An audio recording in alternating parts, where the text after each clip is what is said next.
Manakah ini? Aku mau live. Oke. Assalamualaikum warahmatullahi wabarakatuh. Teman-teman, ini aku bikin spontan karena wow, kemarin video di ngobrol sehat kok jadi terlalu gelap dan sepertinya aku terlalu grogi untuk menjelaskan. Oke, jadi untuk sekarang aku akan mencoba menjelaskan mengenai materi yang saya bawakan di ngoseh, tapi dengan dengan kualitas yang lebih baik ya. Oke, mohon maaf ini karena kehektikan jadi belum bisa banyak mengerjakan banyak hal. Oke, jadi kemarin tuh temanya kualitas dan jenis vaksin ya. Bentar, saya cek dulu ya. Wait. Ini mah harus dijelasin soalnya takutnya masyarakat salah paham ini. Karena kemarin kualitasnya tidak begitu bagus videonya, jadi aku pengen memberikan kualitas terbaik ya dari kosan tidak apa-apa gitu. Soalnya kalau di kosan itu suka tidak begitu maksimal. Oke, jadi wait, tak kok belum muncul ya. Jadi mah dengerin aja ya. Dengerin aja ini mah. Teman-teman tinggal dengerin. Dipahami saja apa yang aku udah alamin ya. Mana sih dompet? Dompet, tahu gimana? Manakah kartu vaksin gue? Where is my kartu vaksin? Vaksinasi, oke.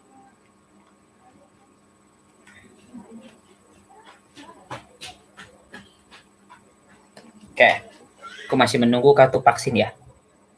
Oke, jadi tema yang kemarin itu yang tanggal 12 ya, itu kan jenis, manfaat, dan kualitas. Jadi aku kebagian di bagaimana testimoni ya kaitan dengan vaksin booster. Tapi ngomongin vaksin booster mah nggak akan cukup kalau kita nggak ngomongin vaksinasinya. Jadi program vaksinasi yang saya dapetin ya, saya selaku apoteker itu tuh benar-benar bermanfaat karena alhamdulillah karena aku orangnya di apotek selama ini jadi kayak butuh banget vaksin ini gitu sehingga bisa membantu mobilitas kita sebagai tenaga kesehatan. Oke. Jadi aku mau cerita testimoni nih dari vaksin 1, 2, 3 gimana yang dirasain gitu. Oke, jadi aku divaksin 1 dan 2 nggak dapet dari puskesmas. Aku dapatnya dari Cibinong, ya which is ya begitulah gitu. Tapi nggak apa-apa, alhamdulillah. Vaksin pertama di Cibinong, vaksin kedua di Cibinong. Nah di vaksin pertama itu ya aku efeknya sih nggak gimana-gimana ya, cuman lebih ke gimana ya, lebih ya ibaratnya masih bisa nggak sakit gitu, nggak terlalu kerasa apa-apa gitu, tapi mungkin agak lemes di vaksinasi pertama. Vaksinasi kedua sakit sakit di sininya, tapi nggak gitu gimana-gimana, besoknya udah bisa aktivitas. Karena penyuntikan itu ada di hari Jumat, Sabtunya itu Jumat nih, Jumat ya? Pokoknya tanggal 27 Maret. Nah, Sabtunya kan tanggal 28 seingat saya. Itu saya mulai divaksin dari bulan Maret dan untuk dosis keduanya di bulan April. Ya itu benar loh. Saya masih bisa ngajar, pulang pergi, waktu itu belum buktinya gitu. Sampai vaksin kedua. Nah, setelah vaksin kedua, alhamdulillah gitu. Saya 2 minggu tuh sempat sakit juga setelah divaksin. Ya, namanya mungkin reaksi vaksin ya. Tapi alhamdulillah setelah seminggu efeknya setelah jadi 2 minggu. Nah, pas minggu kedua mulai terjadi efek vaksin yang saya nggak tahu ya, tapi saya ngerasa kok ada macam-macamnya gitu. Tapi nggak apa-apa.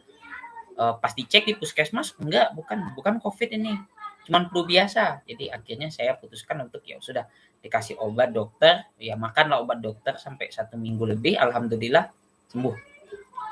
Dan itu pas banget pas ngajar di sekolahnya udah beres. Alhamdulillah. Dosis 1, dosis 2.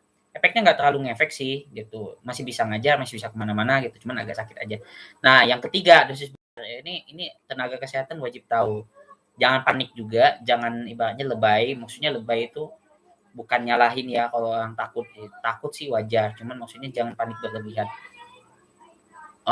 Karena di Moderna ini sendiri, kalau saya ngalaminnya itu 48 jam itu masa kritis.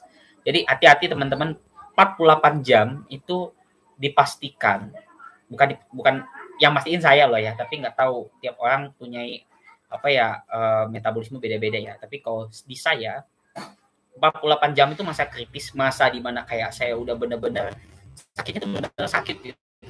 Ini sakit banget. Terus demam, terus sakit kepala yang sangat luar biasa, mual juga, demam sangat tinggi. Tapi aku ya ibaratnya ngeyelnya aku nggak mau minum obat. Nggak tahu kenapa, aku nggak mau minum obat. Males aku. Aku pengen sembuh dengan imunitasku aja waktu kemarin. Jadi alhamdulillah pas hari 24 jam setelah diimunisasi, divaksinasi maksudnya, ya udah mulai agak berkurang, tapi tetap ininya masih sakit. Nah, setelah 48 jam tepat gitu ya, barulah tiba-tiba itu rasanya kayak bener-bener pure, nggak ada rasa sakit sama sekali. Jadi kayak nggak pernah divaksin. Alhamdulillahnya itu. Dan itu tuh hal yang saya benar-benar syukuri, alhamdulillah gitu. Dan ini juga sebagai ibaratnya bukti ke tenaga kesehatan lain yang mendapatkan vaksin Moderna, tolong jangan panik. Ya, 48 jam itu bisa diatasi dengan pertama ya, kalau demam kompres, istirahat, makan banyakin aja makan. Kalau memang pengen makan. Tapi jujur saya setelah Moderna itu justru mual makan. Kayak pusing aja udah nggak mau makan gitu. Pokoknya untuk bangun dari tempat tidur itu susah. Tapi setelah itu udah selesai, everything is clear. Benar kayak nggak pernah divaksin sama sekali. Dan alhamdulillah ya, inilah mungkin memang kebukti juga sih, tapi kita nggak boleh takabur ya. Sampai saat ini hasil swab saya negatif. Jadi saya beberapa kali di swab di sekolah, ketika ngadain vaksinasi sekolah, itu swab negatif. Terus pas kemarin tes CPNS, swab alhamdulillah negatif juga. Tapi swab negatif ini tidak menutup kemungkinan apakah saya punya virus atau enggak. Jadi tetap teman-teman, apalagi tenaga kesehatan wajib prokes. Protokol kesehatan wajib dijaga, jangan sampai enggak ya. Terus kemarin juga saya ngebahas tentang kualitas vaksin. Kualitas vaksin kita di Cianjur itu waktu saya pertama kali vaksin bulan Maret, itu sebelum itu tuh ada rapat. Jadi rapat dari PCIAI Cianjur untuk memastikan kita dari IAI terlibat. Nah, setelah itu muncullah surat edaran. Surat edaran apa? Surat edaran dari Dinas Kesehatan untuk kita IAI, organisasi profesi, untuk turut serta dalam vaksinasi. Nah, itu tugas pertama saya itu berangkat ke bukan GGM, Korpri, Gedung Korpri. Yang deket, kalau di Cianjur mah yang deket LLAJ. Oke. Jadi di Gedung Korpri itu saya beserta siapa ya?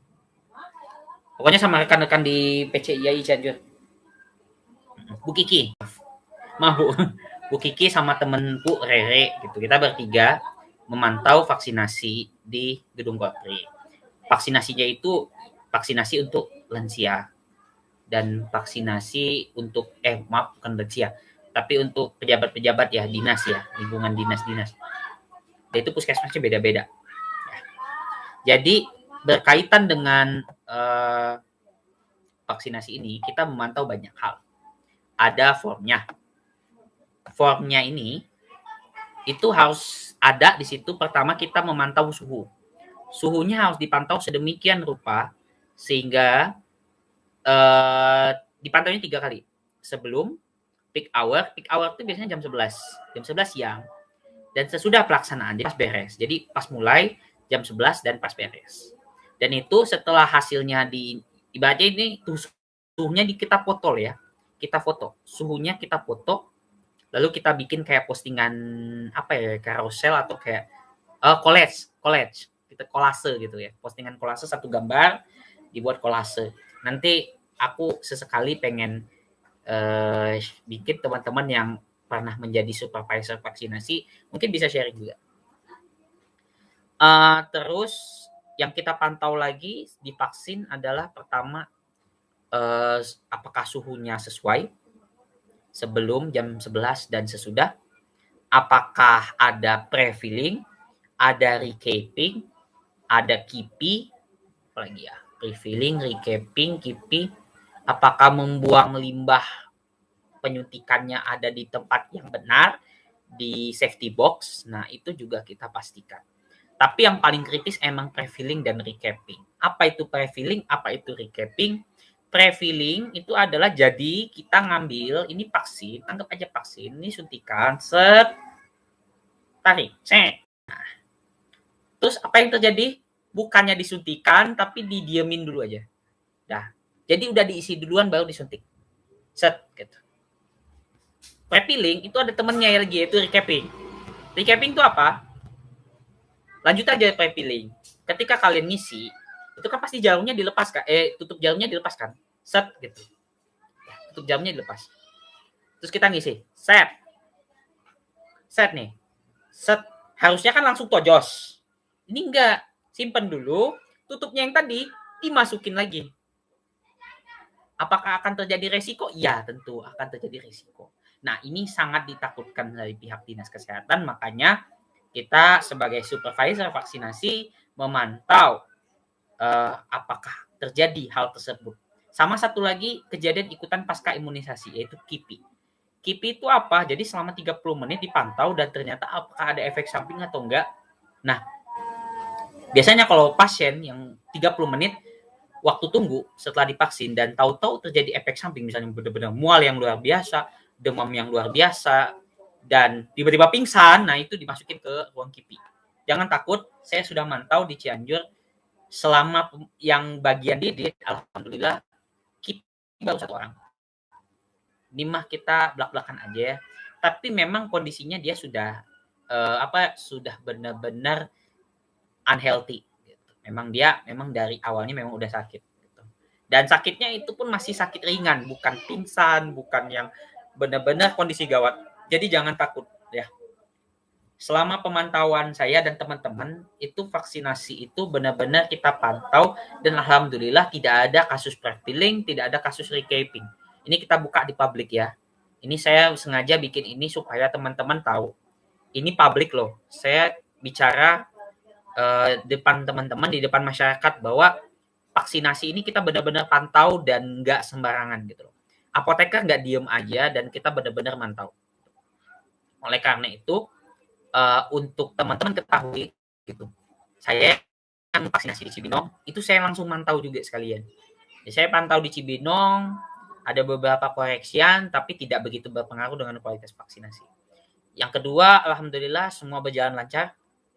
Yang ketiga saya di GGM, di Panembong. Oke, maaf. Intermezzo. Jadi di GGM Panembong saya juga memantau.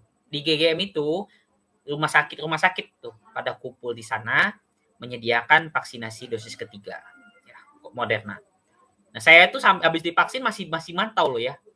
Nah, setelah pulang sore kenapa saya sakit gitu. Tapi nggak usah khawatir, jangan panik berlebihan lah. 48 jam insya Allah ibaratnya banyak doa gitu. Banyak doa terus memastikan teman-teman dalam kondisi sehat. Moodnya jangan sampai drop, bahaya. Apalagi 48 jam masa kritis. Kenapa obrolan ini panjang ya? Karena memang obrolannya harusnya panjang. Karena kemarin waktunya tidak begitu sempat dan mohon maaf tidak ada efek karena ini spontan banget gitu. Aku males ribet. Jadi aku mending ngejelasin. Oh ya. Jadi aku udah ngebahas tentang vaksinasi, ada vaksinasi dosis pertama, kedua. Oh ya, saya CoronaVac ya. Saya Sinovac nih. Sinovac tapi yang udah di remake sama Bio Farma itu jadi CoronaVac ya. Nah, terus setelah edukasi jenis manfaat, alhamdulillah saya mendapatkan manfaat, ibaratnya terlindungi. Jadi kalaupun saya kena, saya nggak tahu apakah kemarin itu yang waktu saya kehilangan penciuman tapi nggak dibilang COVID itu apakah COVID atau enggak. Tapi jujur setelah itu 3 bulan kemudian saya vaksin booster lagi, alhamdulillah sampai saat ini ya. Tapi kita tetap jaga protokol kesehatan ya. Oke, tadi jenis sudah, manfaat sudah, kualitas sudah saya jelasin, yaitu kita memantau kualitas vaksin dari mulai suhu 2-8 derajat Celcius, kita pastikan tidak ada pre-filling, tidak ada recapping, jadi ngambil langsung tojos. Terus jarum yang udah dipakai apa ya? Dibuang ke safety box. Tutupnya dibuang juga ya, dibuang juga gitu. Jadi sekali pakai, makanya disebut auto disposable syring. Jadi yang disiapkan itu auto disposable syring. Jadi syring jarum suntik yang sekali pakai, disposable. Oke, jadi 3 ya, jenis sudah, manfaat sudah, kualitas sudah. Take home-nya apa? Take home message adalah masyarakat jangan takut untuk divaksin, terutama bagi yang belum pernah sekali vaksinasi, belum dapat dosis pertama, segeralah vaksin, hubungi puskesmas terdekat. Ya, insya Allah akan dibantu dari puskesmasnya untuk menemukan jadwal vaksin. Ini adalah bagian dari upaya kita untuk bisa mewujudkan Indonesia itu bebas dari pandemi COVID. Ataupun kalau misalnya COVID nggak hilang gitu ya, COVID ini bisa kita jadikan ibaratnya kayak flu-flu yang lain gitu. Kita bisa hidup bersama COVID. Jadi berharapnya itu saya pengen berharap ini juga Indonesia pasti berharap ya. Tahun depan kita udah lepas masker. Saya udah capek maskeran. Beneran. Ngap gitu. Udah 3 kali ngap nih ya. Ngap banget. Oke, gitu. Jadi mohon masyarakat jangan takut untuk divaksin. Jika ada pertanyaan berkaitan dengan vaksinasi, efek samping nanaonannya, mangga hubungi saya. Saya apoteker supervisor vaksinasi, mewakili PCI Anjur. Kita bisa diskusi, bisa ngobrol, jangan takut, jangan sungkan ya. Ini video ini dibuat untuk melengkapi materi yang kemarin ngobrol sehat MZK News kemarin. Ya. Message-nya itu aja. Pokoknya jaga protokol kesehatan 5M, jaga iman, aman, imun, dan seperti biasa jaga kesehatan. Semoga kita selalu diberikan kesehatan oleh Allah Subhanahu wa taala, dan semoga ikhtiar kita untuk tetap sehat itu bisa direstui, diridhoi oleh Allah Subhanahu wa taala, sehingga kita bisa menjaga kesehatan kita. Setidaknya sampai kalau memang pandemi Covid berakhir ya Allah mah bisa menakdirkan apapun ya, bisa berakhir. Tapi kalaupun tidak berakhir, kita bisa hidup berdampingan dengan COVID, sehingga kita bisa kayak COVID bukan hal yang terlalu digaungkan gimana gitu. Tapi COVID ini bisa jadi hal yang ya kayak kita sehari-hari aja, yang penting vaksin. Soalnya di luar negeri udah tanpa masker. Paling yang masker cuma beberapa kesempatan aja ketika ngobrol. Tapi untuk beberapa hal mereka sudah banyak yang tidak memakai masker. Oke, paling itu aja. Terima kasih. Ini mah video spontan ya. Jadi mohon maaf ini boring. Tapi kalau mau dengerin mah enggak. Ini video melengkapi materi yang kemarin di Ngobrol Sehat. Terima kasih atas perhatian teman-teman dan rekan-rekan Bapak Ibu semuanya yang sudah menyaksikan Ngobrol Sehat pertama bersama MZK News. Saya sangat senang dan terbuka ketika bisa rekan-rekan atau Bapak Ibu untuk bisa berdiskusi atau berkonsultasi terkait masalah vaksinasi. Jika memang saya bisa jawab, insya Allah saya bisa jawab. Kalau tidak ya walau alam saya akan coba meluangkan waktu. Kadang juga saya terlalu sibuk jadi lupa membalas atau tidak membalas. Saya mohon maaf sebelumnya. Paling itu aja. Terima kasih juga kepada rekan-rekan dari Bapak Ibu dari Kemenkes dan juga dokter yang sudah diundang di MZK News. Siapa ya? Aduh, kenapa aku lupa sih, astagfirullahaladzim. Padahal baru kemarin ya gitu, Bu Dokter Siti Nadia Termizi, Bu Dokter Nadia, terima kasih banyak yang sudah diundang untuk datang ke MZK News. Dan dokter kok gue lupa sih. Sebenarnya dokter Joni, tapi dokter Joninya nggak bisa hadir, gantikan sama dokter yang satu lagi. Aku lupa dokternya, astagfirullahaladzim. Maafin Pak, maafin dok. Astagfirullahaladzim ya Allah. Karena jujur waktu kemarin kondisinya benar-benar gamang ya, benar-benar wallahu akbar, itu benar-benar deg-degan gitu. Terima kasih dok, terima kasih rekan-rekan Bapak Ibu semuanya. Terima kasih juga kepada MZK News yang sudah memberikan saya kesempatan. Terima kasih. Assalamualaikum warahmatullahi wabarakatuh dan salam sehat.